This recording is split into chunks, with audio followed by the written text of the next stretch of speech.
Hey there, friend. Welcome to the Having a Mom Moment podcast. I am your host, Shannon Warner. This podcast is all about taking a few moments for yourself and reconnecting to the amazing woman behind the title of mom. You have so many plates spinning at any given time between your kids, your partner, your job, maintaining a household, etc., etc. But where does taking time just for you play into that? Let's spend some time together, you and me, right now. We're rebranding a mom moment to those sacred moments you take to fill your cup first. Let's connect, tune in, and tap into what makes us the incredible women that we are. We'll nurture ourselves first so we can be our best selves for those we pour into on a daily basis.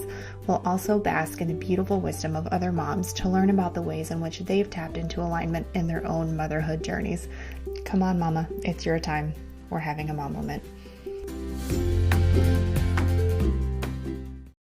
Hello, my friends. Welcome to this week's episode of the Having a Mom Moment podcast. I am your host, Shannon Warner, and I am so honored that you used your precious time to join us here today. Before we get started, I want to say hello to some of the listeners out there.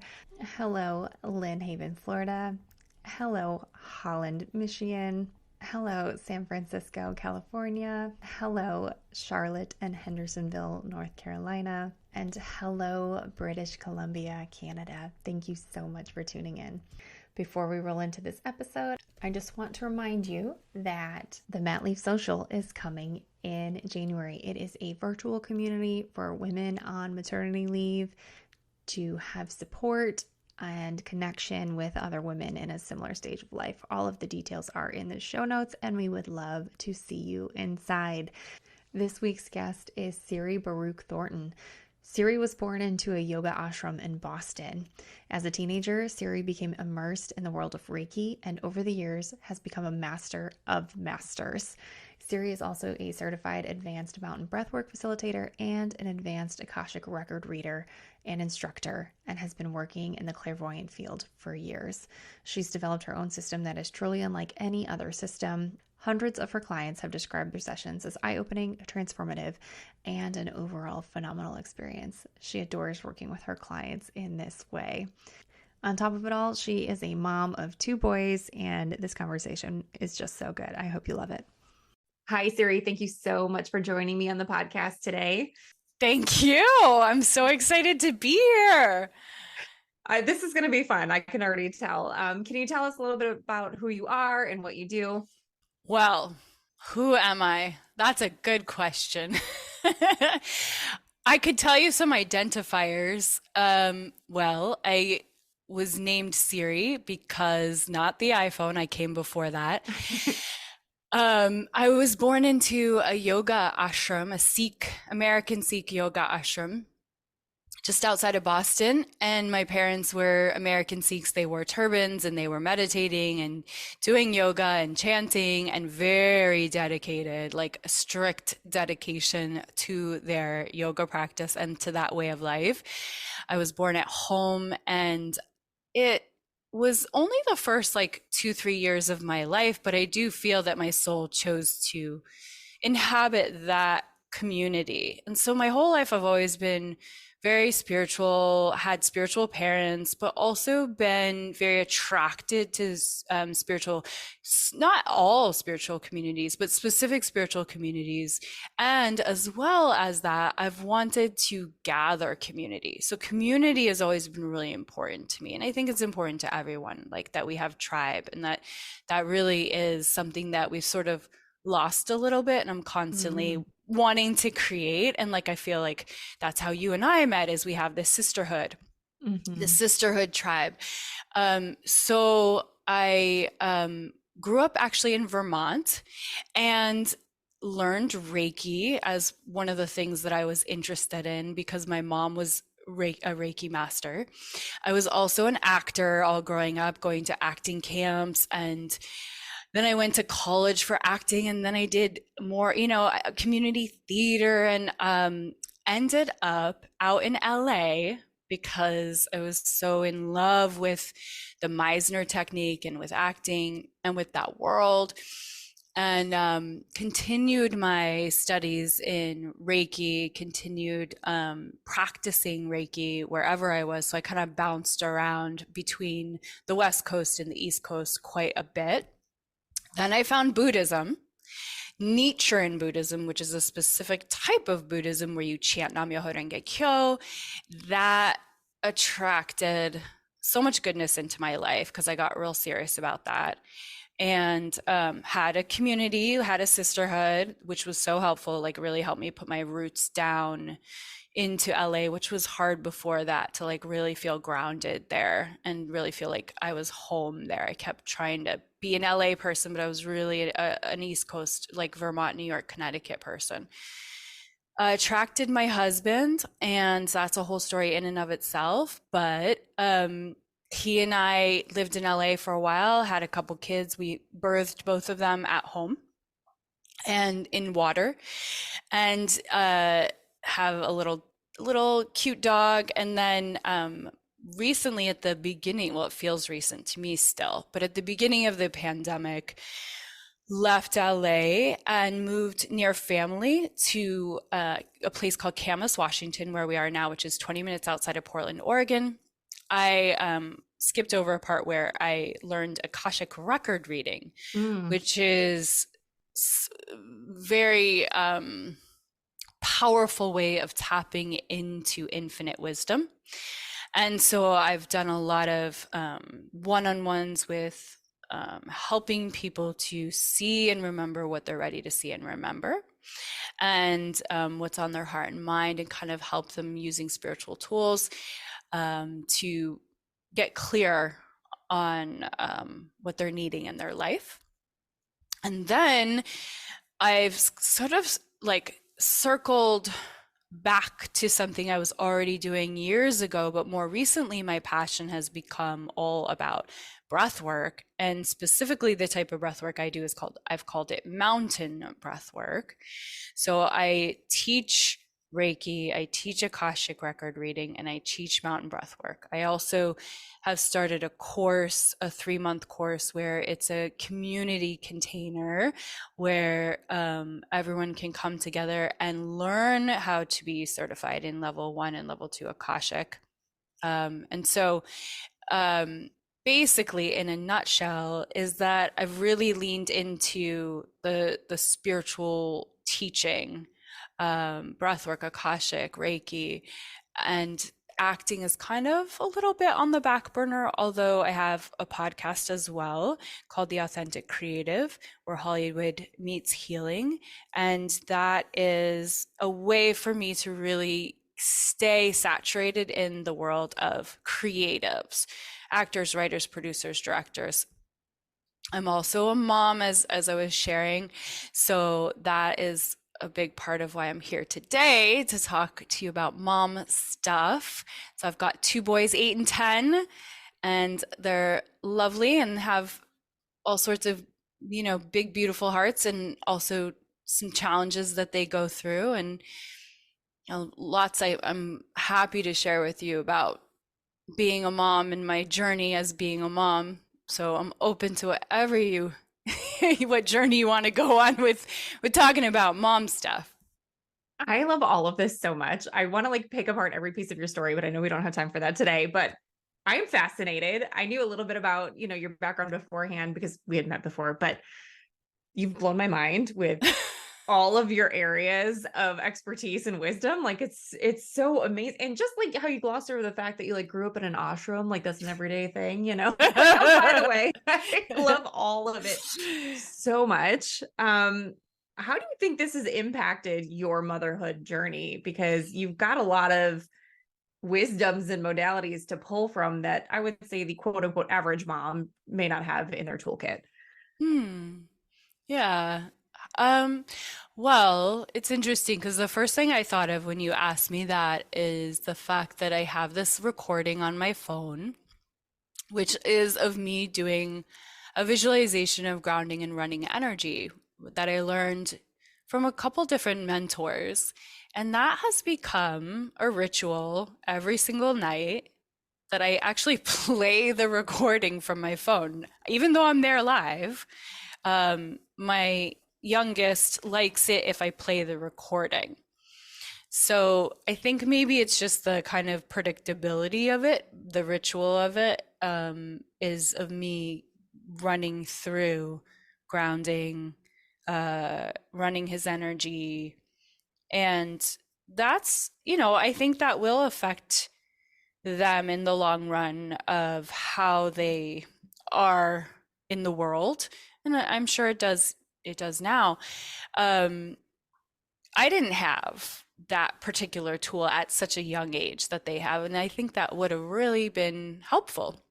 Mm-hmm. The other thing that I kind of like not take for granted, but like just go, oh, well, this is what we do is, I introduce tools to them. So when we used to, now they take the bus, but when I used to drive them in the morning for years, we would, and sometimes I still do, like occasionally, like on the weekends we're all in the car and I'll be like, okay. And sometimes they go along with it. And sometimes they're like, Mom, we don't want to do that.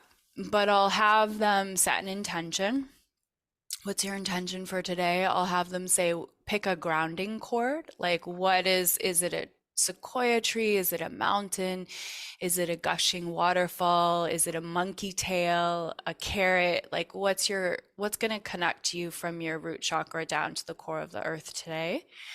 And then I'll say, pick a color. What's your color for your bubble, your energetic Mm-hmm. bubble, And so they can start to consciously choose what's their energy going to be, what's the color of their energy. And the fascinating thing is that they used to say these amazing choices that I never would have thought of. Is they would say sparkly blue and glow in the dark yellow and rainbow, like they would just pick these kind of glittery, glow in the dark, fascinating Mm-hmm. choices that I just loved. And I find that it's so imaginative.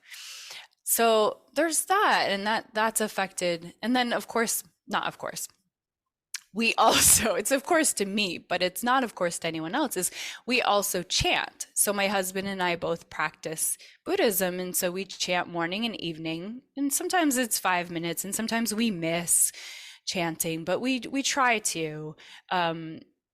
My husband's very disciplined about his morning chanting, and then I do mine usually later in the morning, and then we both try and do an evening chanting. So they hear us, and they've heard us since they were babies. Mm-hmm. We would take turns sitting on the bouncy ball with the ergo or whatever they were in, and bouncing them on the ball while we're sitting in front of our altar and chanting.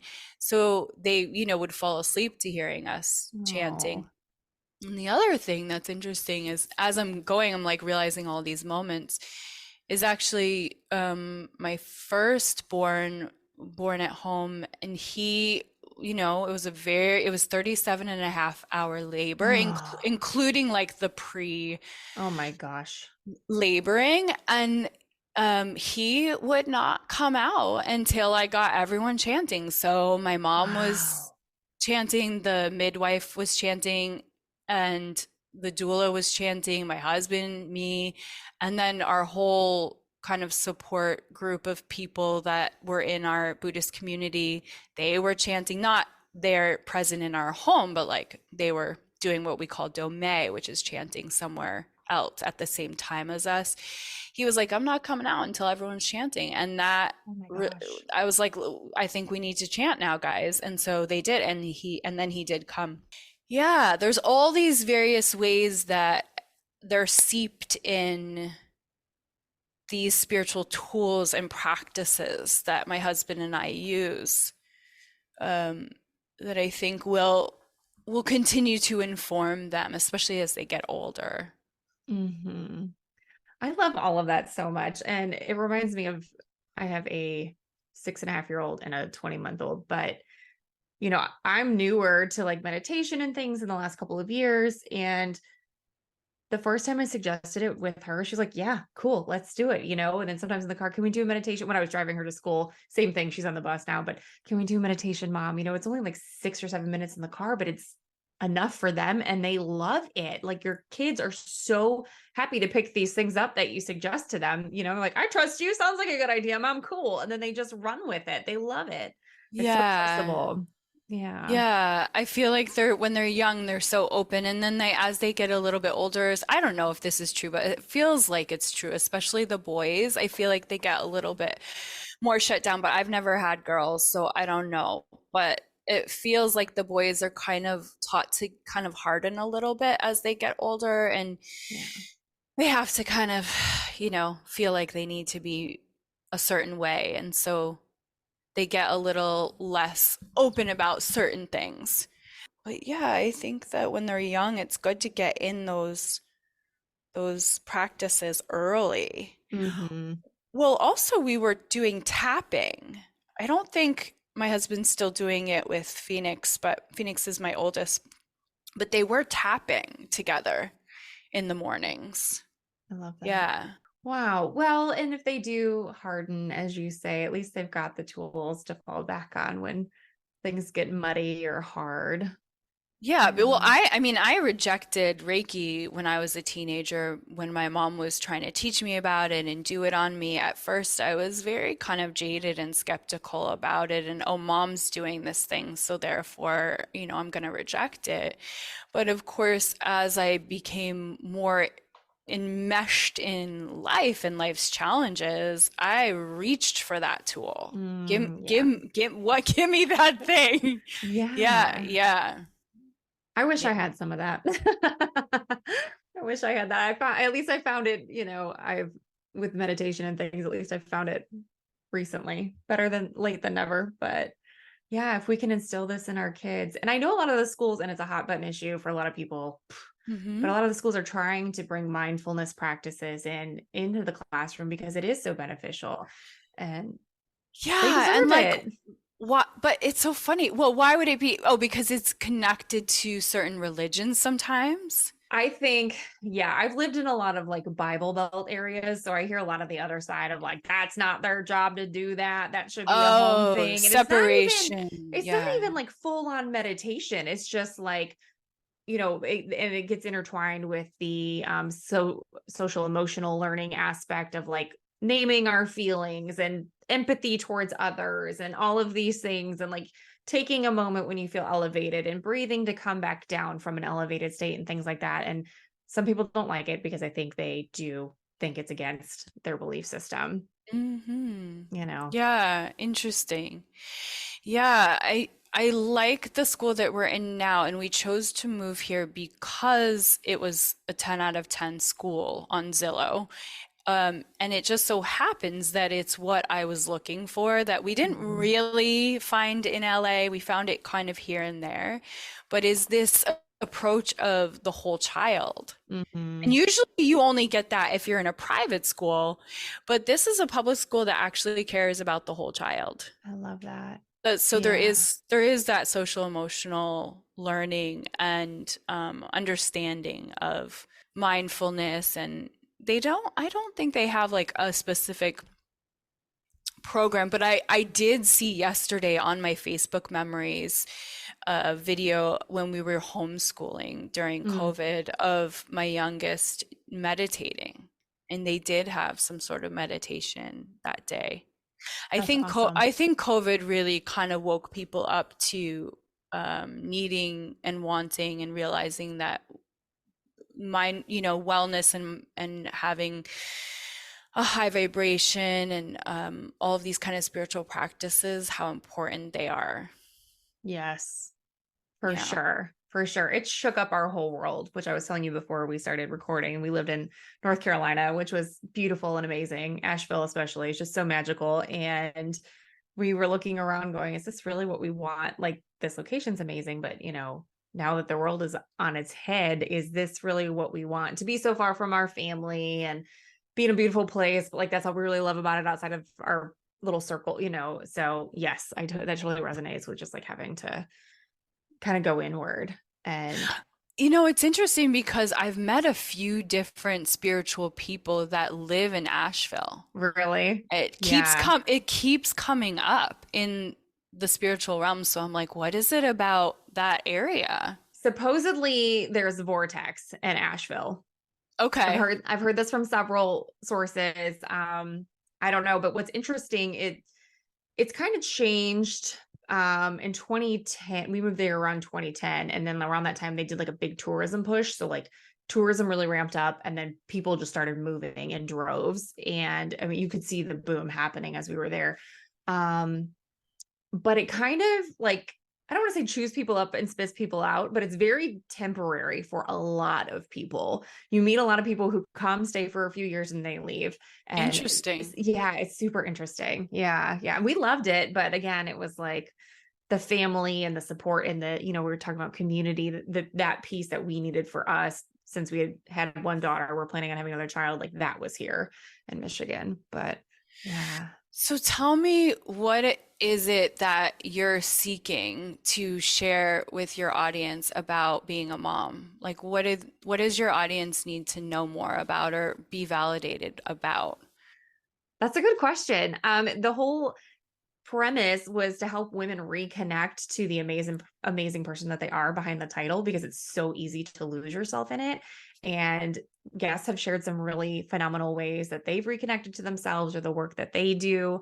And I know there's a million ways out there, and I hope whoever's listening, here's a couple episodes and goes, oh, that would work for me, I should try that to reconnect to myself. Because when we're good for ourselves is when we can be the best for our kids and our families. It's so interesting how we have this conundrum of being dedicated to our children, and then that then tends to equal losing ourselves. Mm-hmm. And it's only recently that this has even been a topic, because my grandmother, I interviewed her just for our family, not for my podcast. Like, that wasn't even a question. She didn't think about losing herself. That's such a good point. I mean, I found out recently, was interested in interior design, which is so fascinating to me. I never knew that. But I don't know that she ever saw it as a sacrifice. I don't know that she ever saw dedicating herself to being a mom as anything other than what she was meant to do. And I know there's a lot of women that feel very, I don't know, happy, on purpose, or fulfilled by completely dedicating themselves to being a mom.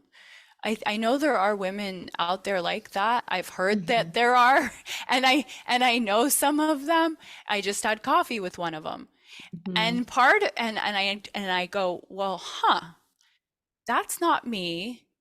Yeah. I don't relate to that, but I'm happy for that exists, and I'm happy for them. And I do question, like, is that because they've convinced themselves that this is what's the priority because of conditioning, or are they truly fulfilled, um, fully dedicating themselves to being a mom?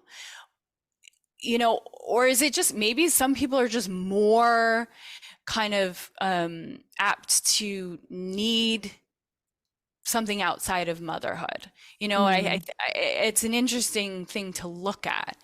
And it's only recently that I think we are looking at this. But I don't know any mom that something's not going missing.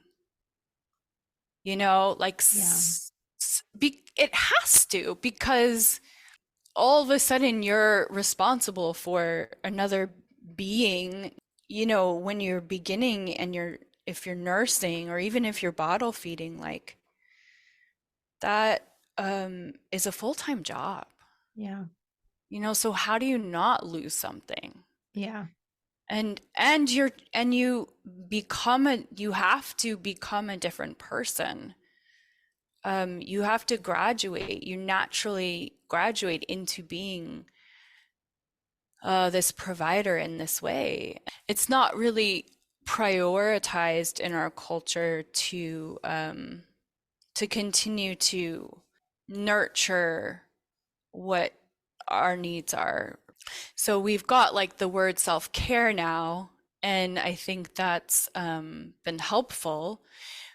But, I've heard people talk about that self-care isn't just taking a nap or having a bath or getting a massage. Like, self-care is also tapping into your passions, Yeah. that like it, getting to focus for a whole day on something that you care about, that you want to do, whether you're monetizing it or not. Mm-hmm.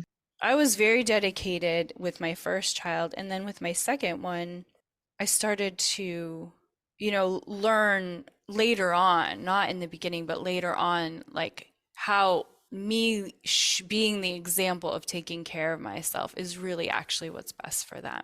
Yes. Yes. Yep. That's really what they need. And I saw a woman at the school puts on this uh, fundraiser race. The kids, run around the track and it's a fundraiser. And one of the moms who's like the head of the PTA was trying to run with her daughter. And her daughter was a fifth grader and was like not interested in her mom being so like next to her, right there, involved every step of the way. She was just like, what are you doing? And the mom was just like looking up at everyone like, what? Why won't she let me run with her? And I just thought like, huh, that's it. That's interesting. Like, I do wish I could be, part of me is like, I wish I could be more excited about being that kind of a mom. But I also see that, you know, there is a balance between dedicating your whole life to your child to the point where they're like, could you find your own path? Mm-hmm. There is a balance between that and like losing yourself in your child's life, and the other direction, which is just like not caring or paying attention at all. I think Yeah, there's a middle way. I agree. It's interesting. I can't imagine watching that. And I think I would be like, is this a metaphor really right here of you trying to be so involved? And they're just like, mom. But if they unhook from you or begin to unhook at that age, like what's left for you when they, and that's what they want to do. They move into that middle school, like child development wise, like that's normal for them to want Mhm. to step back and start to explore their own identities. Like you've done a good job if they're doing that. But if you have rested so much of your identity on that, I don't know how you work through that. Well, I think that when your child continues to separate themselves, then you start to kind of go, well, what am I going to do now? Yeah. And but I guess we all have that at some point. Yeah, fair. You Fair. know, eventually when our kids leave, we're all going to have to go, okay. But if you've invested in yourself and you've prioritized yourself and you've put time into either your hobby or your career, that's, I think, going to be, when I get there or when we get there, a smoother transition. I agree. And as someone who always liked to work and had something going, yes. I think another aspect to that though is it's another hat that you have to wear. It's another place where there has to be a fine line because you can't give everything in all of those areas at the same time. There's got Mhm. to be a balance there. And I think that's another struggle um, from my perspective that I had. And I know some of my friends who are mothers have had the same issue is, okay, I'm trying to do all the things at work. I'm trying to progress my career. You know, my career means a lot to me. I've worked really hard to get here, but my child needs me in this way. And I also, at the end of the day, have to feed the children and do the laundry and make sure the dog gets to the groomer, and it's like all of those pieces are where you, even despite your best efforts, I think can kind of get lost in the shuffle because it's so easy to put yourself last when the other things feel like they have to come first. I recently, in the past couple years, transformed that for myself Mm, because I got really passionate about breath work, and I was working with a coach, and the coach really helped me to prioritize my self-care. Like Yeah. it was hard. Prior to that, I couldn't decide to take an hour, lock the door. Like we don't lock doors. I Yeah. couldn't do that. I couldn't like prioritize myself for an hour, lock the door, lay down and breathe for an hour because I was like, no, this and this and this. And then I started getting into the habit of doing that. And I was like, this is so vital for everyone I live with Mm-hmm. that I do this. Yeah. And it transformed my relationship with my parents. When I started prioritizing that, it transformed my relationship with myself first and foremost. And then there, as an extension of that, transformed the way that I interact. 90% of the time, I interact with my children and my husband from a regulated nervous system, as opposed to literally just playing recordings of what I heard as a child, like the shit that I would, can I say that? Oh, please do. The shit that I would say, and I'd hear myself. I still do it 10% of the time, maybe less, but like I still, the recording that I hear myself saying is, why am I the only one who's doing this? Yeah. Guys, I am the only one cleaning up. Why am I the only one who cares that this has been sat here for a month? Like, no one's bringing this up the stairs. Why am I the only one who cares? Yes. You know the recording. So the martyr Mm. is very much this archetype that I would catch myself. And it's like, that's not serving anyone, Yeah. playing the martyr. And it's a habit that we adopt. It's not who we are, Mm. and then also one of the things that would be such a trigger is birthday parties before we would host one, and trying to clean up and trying to get everyone in the house to care the way I care about making this a nice experience for these guests. Yeah. And they don't care the way I care. So, but also it was just a recording that I was replaying that wasn't mine. It's just like that unconsciousness that we slip into. So, anyway, point being is that when I started to learn how to prioritize my self care, and for me, self care meant giving myself a breathwork session, going to a breathwork class, I started to retrain myself, like how to first and foremost be safe for myself, be Mm. be regulated for myself, be conscious of where I'm at and what's my energy and what's my emotion, and like Sherry Salata said, like manage your mood. Like just start to be the authority of my own nervous system, my own mood, my own energy in a conscious, consistent way. So that because when I first but with both kids when I was nursing, oh my God, like my hormones were just through the roof. Like it was just like I was exhausted. I mean, you're just as a mom, like you're just so exhausted. Yeah. And so anytime any trigger would come up, it was just like I'm gone. Like forget it. Yes. I'm yelling, I'm crying, I'm hurt, I'm taking everything personally.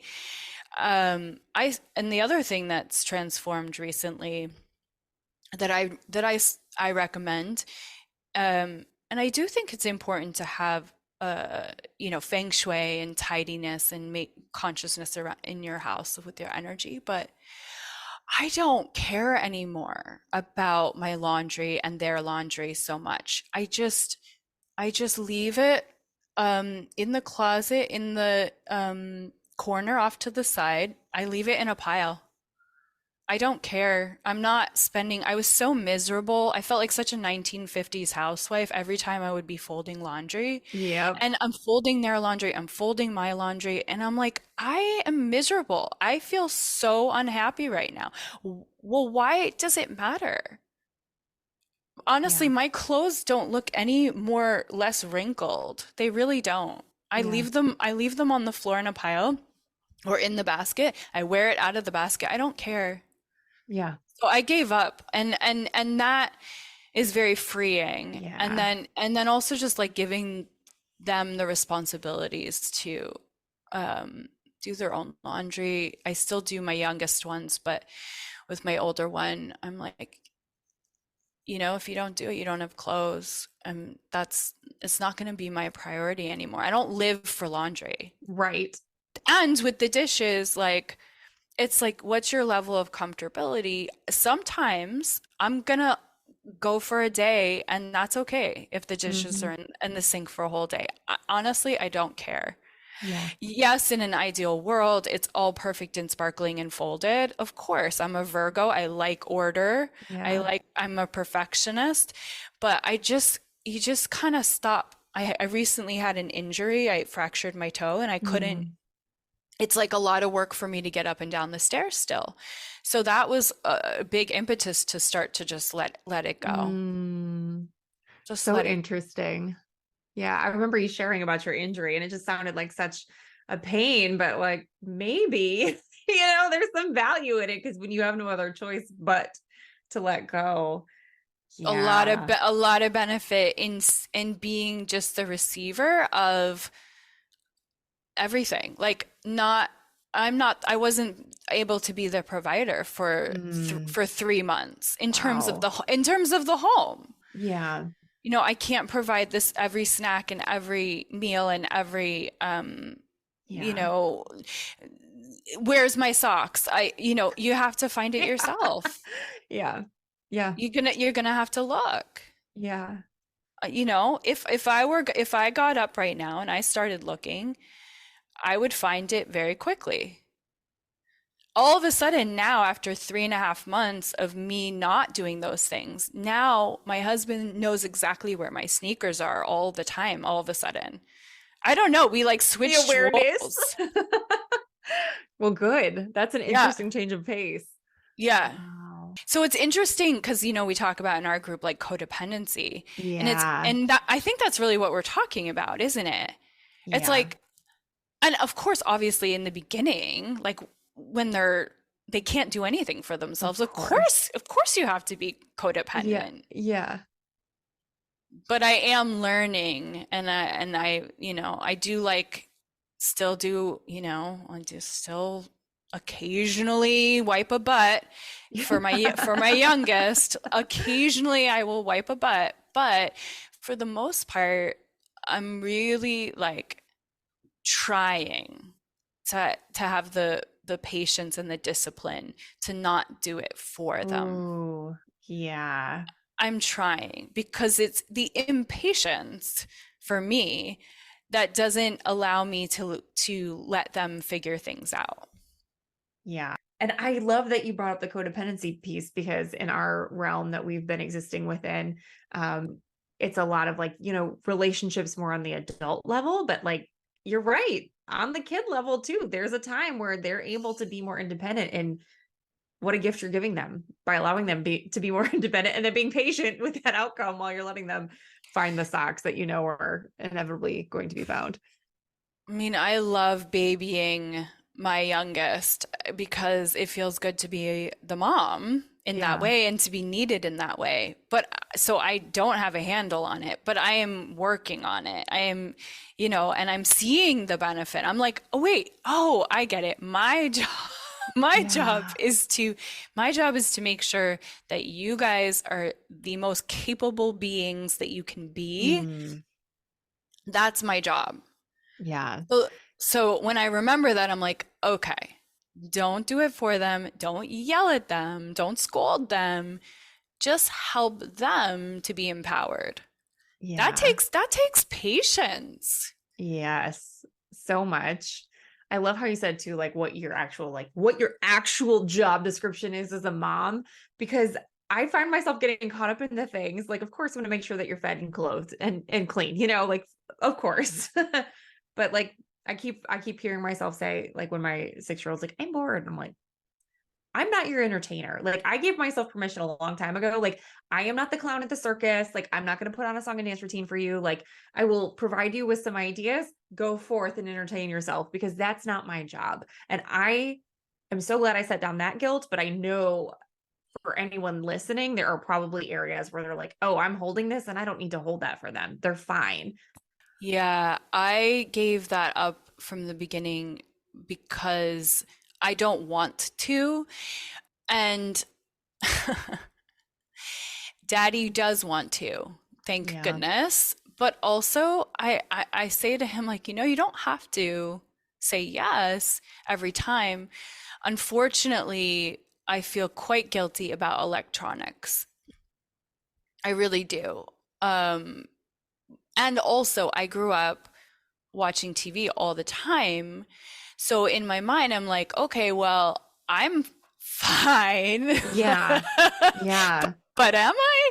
I Yeah. mean, it's a bit scary, and I do think we are growing up with a generation that's going to have ADHD because of our electronics. Mhm. And what I'm modeling for my children, not great.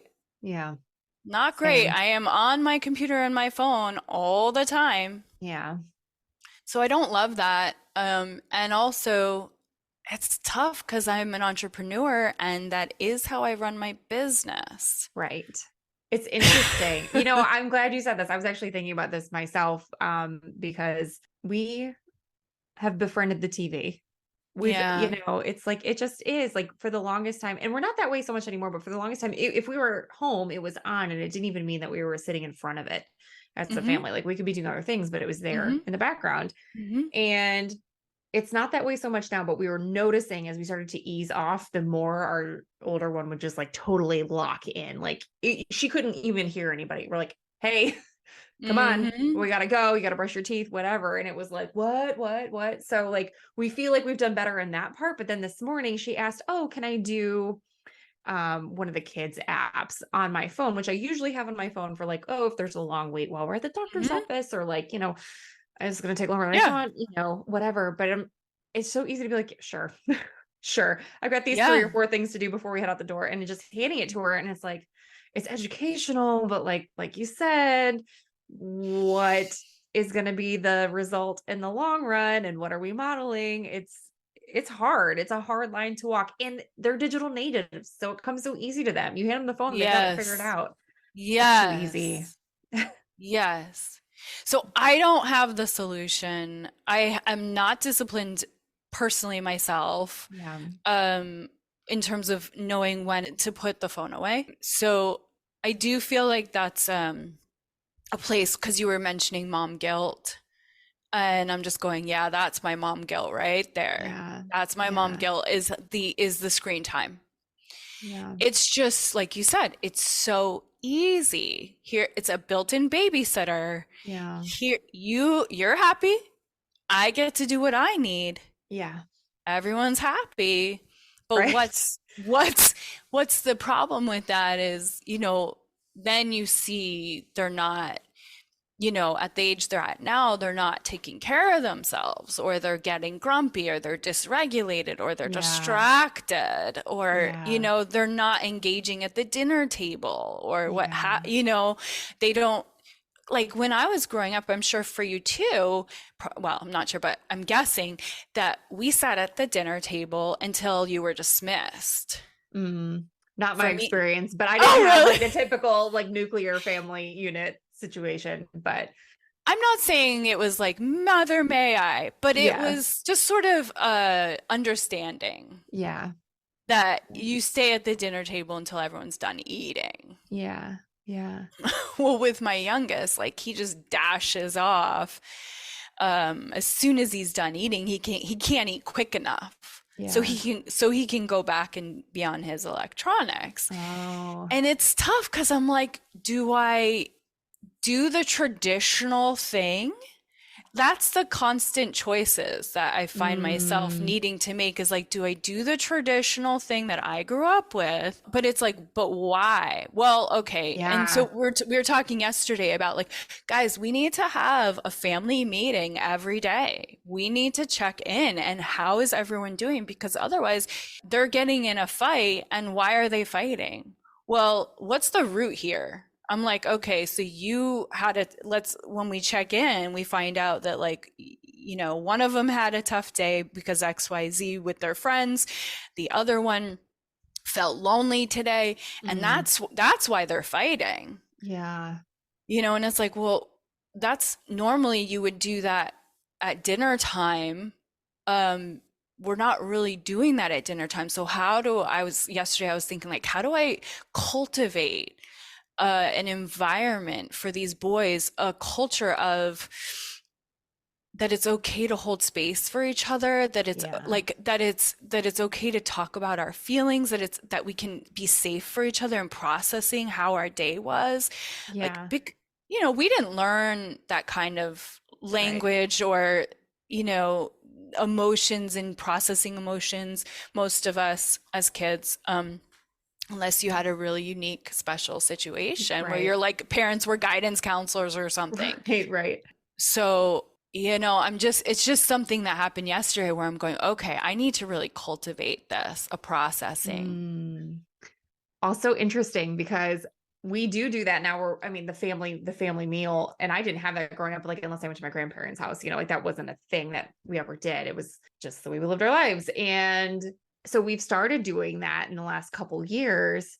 And then in the last couple of days, I'm like, this part of our evening bores me to tears.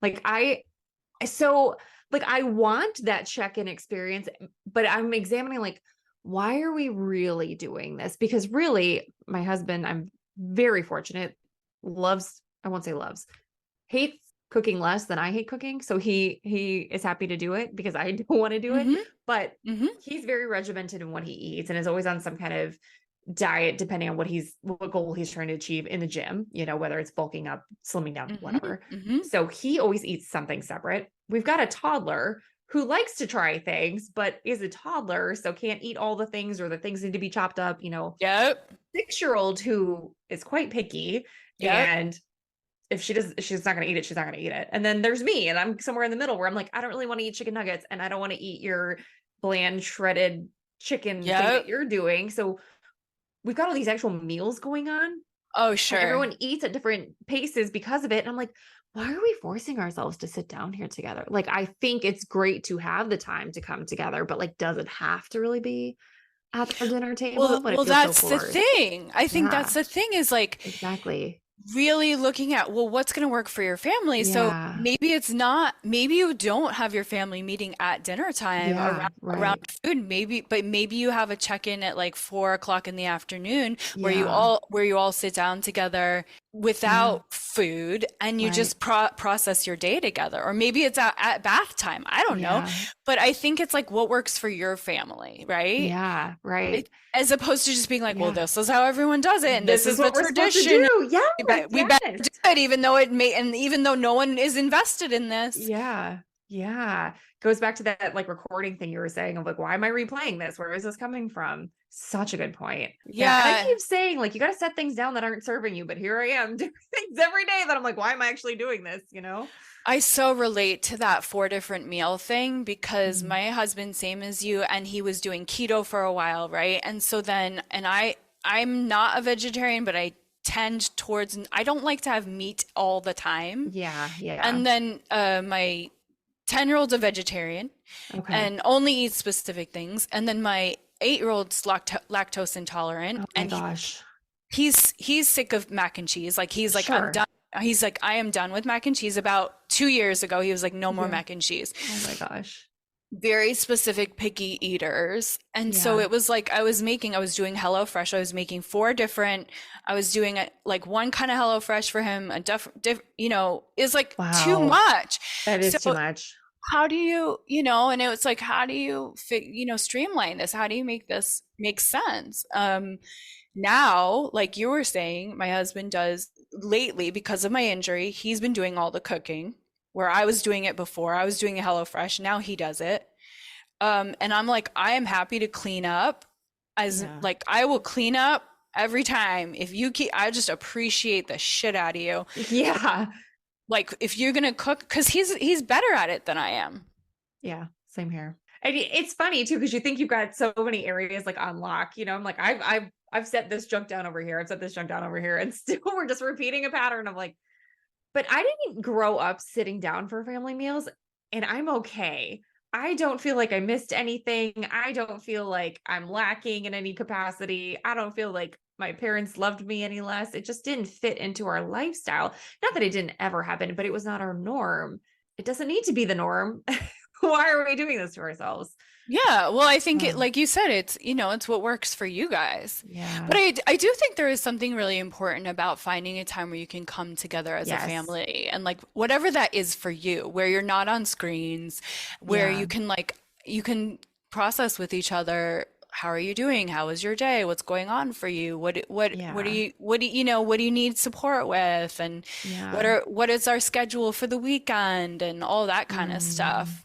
Yeah. Can I ask, since your kids are a little older, what ways have you found to extract information from your kids? Because I'll get bits and pieces here and there, but if I'm like, hey, how was school today? Good. Did you learn Yeah. anything new? I don't know. Yeah. I know like, oh, what special did you have? Will get me an answer. But if I'm like, oh, what did you do in math? Or whatever, it's hard to extract the info to have the conversation. It's interesting because I'm only now realizing this as you're asking this question is that it's actually the same exact thing as Akashic Record Reading. What I teach people in that course Oh, is what I say to them is when you're going to ask your masters, teachers, and loved ones a question, if it's going to be a general question, you're going to get a general answer. oh, And I yeah. say that to my students, but I'm not actually employing that when Yeah. talking to my kids.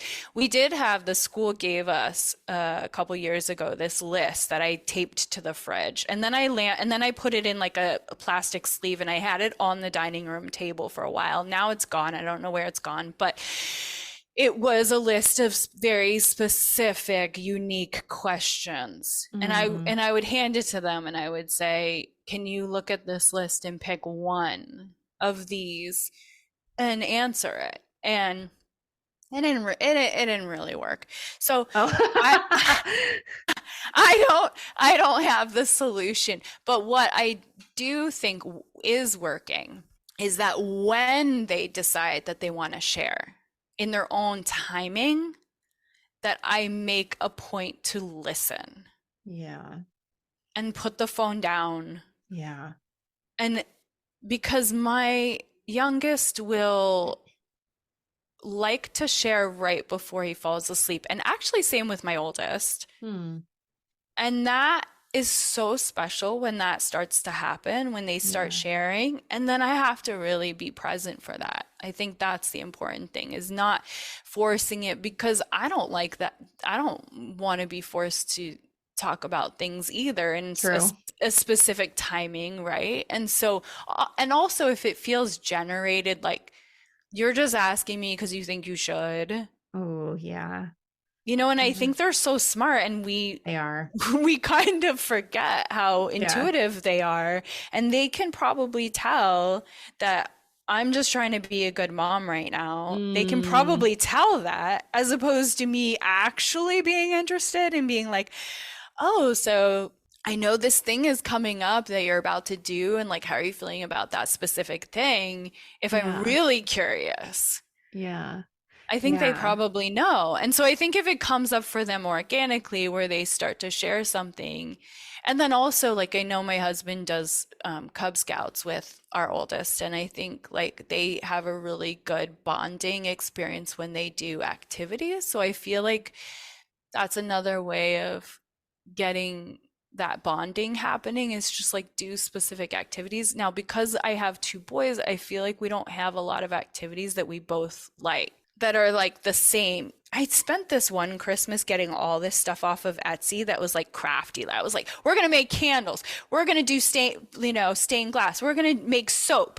We're gonna make perfume. Like I was doing all this DIY stuff with them Yeah. to try and be a good mom. And then I was like so controlling about it that they just would run away after 20 minutes. I was like, no, no, no, that's not how you roll the wax. Yeah. I feel like it's like when I'm coming from a place of I'm trying to do it because I think it's going to make me a good mom, Oh, as opposed to like I actually want to do this thing with you or talk to you about this thing that they feel the difference. oh my gosh. I think if we look around though, like how much are we doing that in our lives? Because we feel like we should. Look, if you're concerned about it, I think you're already a good mom. And in my book, like if you give a shit enough to be like, oh, I should do this, I think you're doing just fine. But yeah, how many places are we doing the things? Because if we feel like we should, not because we want to or because it will actually serve our kids. Because like you said, they're so intuitive. And you're right. I think they see right through it.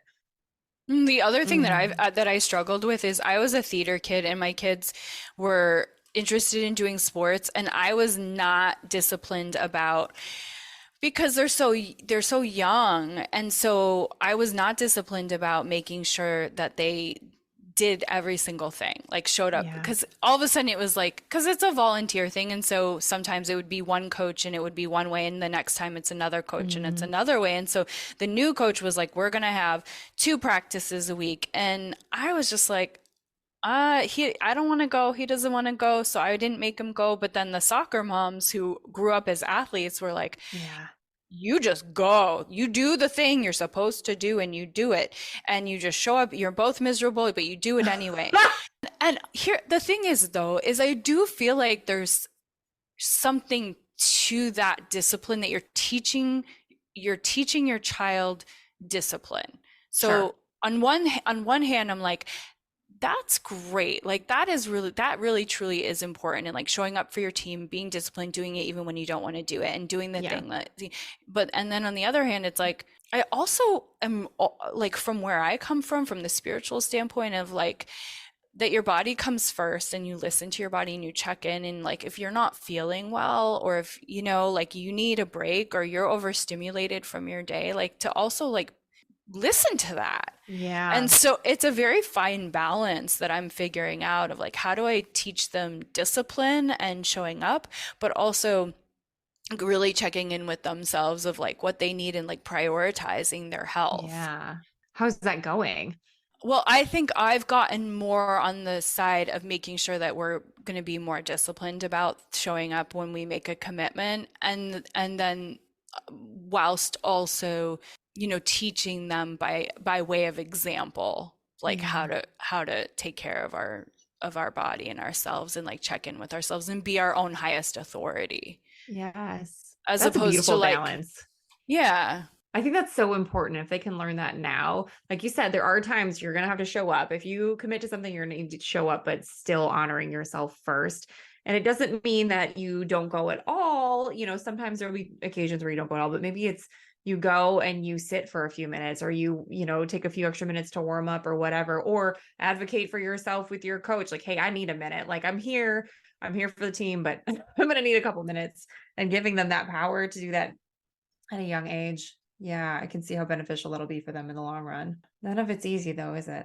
I mean, it's all perspective, I guess, because I think if you know the beast that you're dealing with, right? Like, Yeah.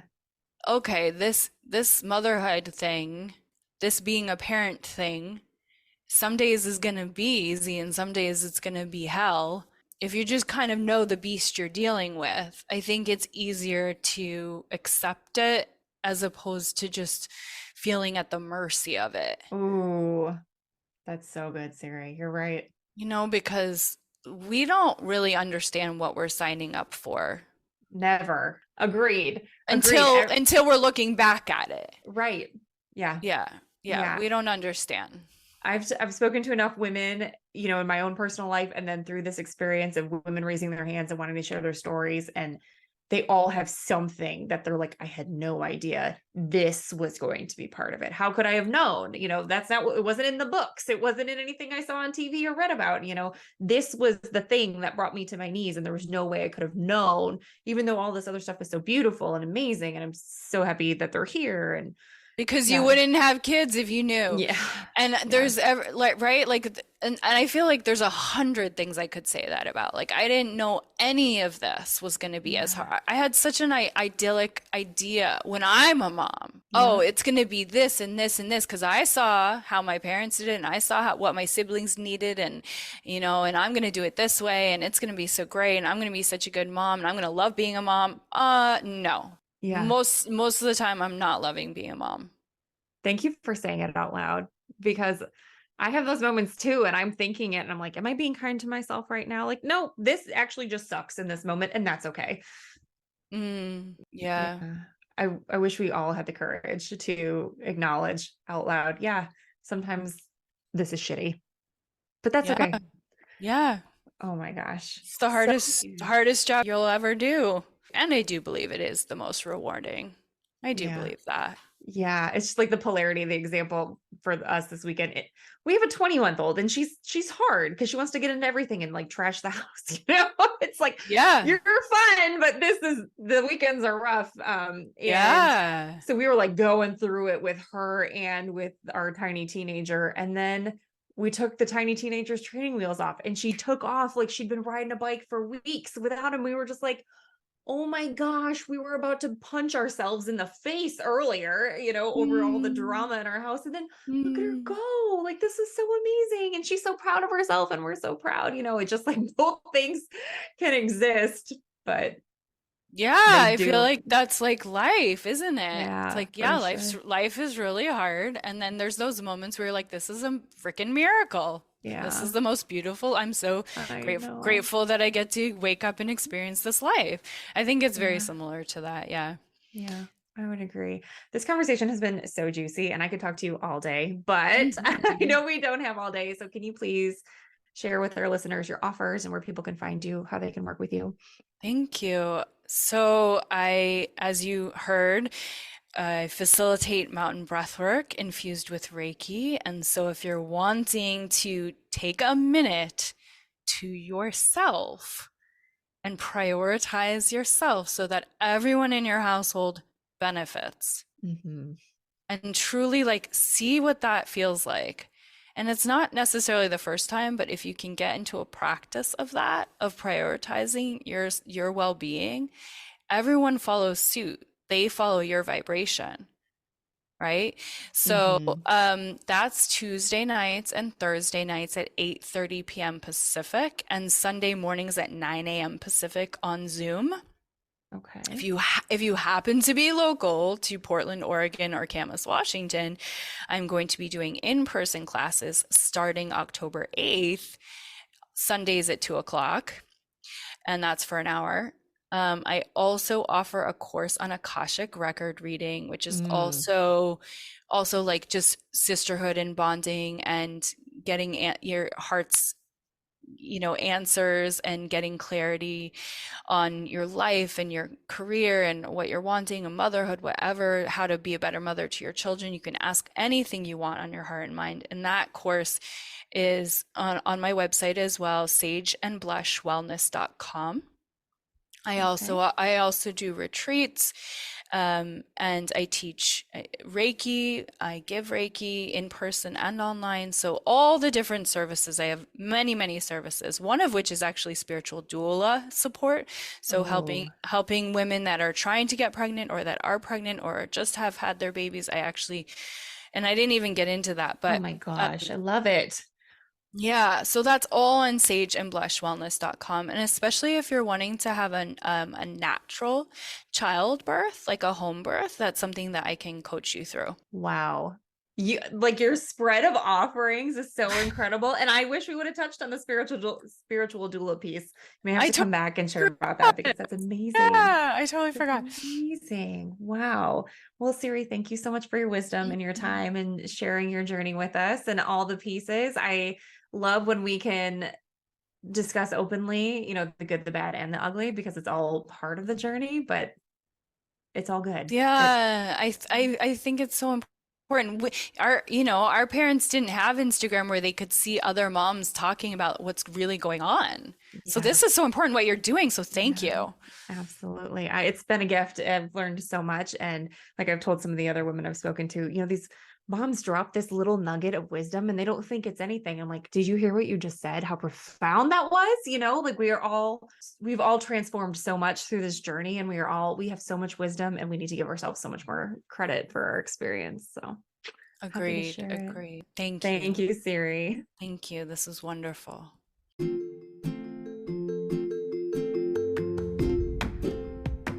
Thank you again, Siri, for being here.